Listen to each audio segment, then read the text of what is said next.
Hello friends, આજે આપણે બનાવીશું બાજરીના લોટના મેથીના વડા. શિયાળામાં ગુજરાતીઓને મેથીના વડા જોડે ચા મળી જાય ને તો જલસા જ પડી જાય હો. બાકી બાજરીના વડા બનાવવા માટે 4 કપ જેટલો બાજરીનો લોટ, 3 ચમચી જેટલો ચણાનો લોટ એડ કરીશું. તો હવે એમાં અજમો અને તલ નાખીશું. અહીંયા તમારે વરિયાળી એડ કરવાની, પણ માર જો નથી ને એટલે મેં નહીં એડ કરી. હવે એમાં હળદર, મરચું અને હિંગ એડ કરીશું. સાથે સ્વાદ પ્રમાણે મીઠું નાખી દઈશું. તો હવે એમાં આદુ, લસણ અને મરચાંની પેસ્ટ એડ કરી દઈશું.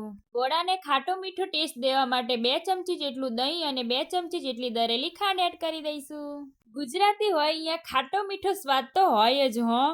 તો હવે એમાં વડાની સાન મેથી એડ કરી દઈશું. તો હવે એમાં મોવણ માટે 3 ચમચી જેટલું તેલ એડ કરીશું. અહીંયા જો તમે નકરા બાજરીના લોટના વડા બનાવો ને તો તેલ ના એડ કરો ને તો ચાલે, પણ મેં અહીંયા ચણાનો લોટ એડ કર્યો હે એટલે મેં થોડું મોવણ નાખ્યું હે.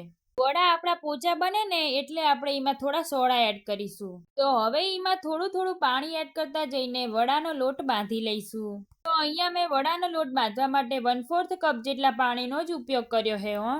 તો અહીંયા આપણે વડાનો લોટ બહુ ઢીલોય નહીં કે બહુ કઠણે નહીં, એ રીતનો બાંધવાનો હે. તો હવે આપણે લોટને 15 મિનિટ સુધી મૂકી રાખીશું.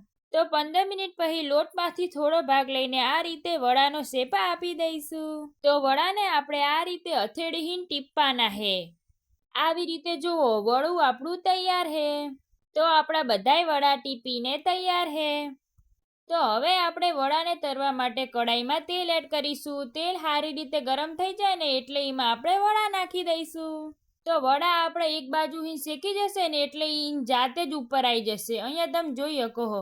હવે આપણે વડાને બીજી સાઈડમાં કરી લઈશું. બીજી બાજુ વડાને સારી રીતે આપણે શેકાવા દઈશું. તો આપણા વડા બનીને તૈયાર હે. મારો વિડીયો ગમ્યો હોય તો લાઈક કરવાનું ના ભૂલતા હો. પાહા હારું, તણકાલ ફરી મળીએ નવી રેસીપી સાથે. આવજો.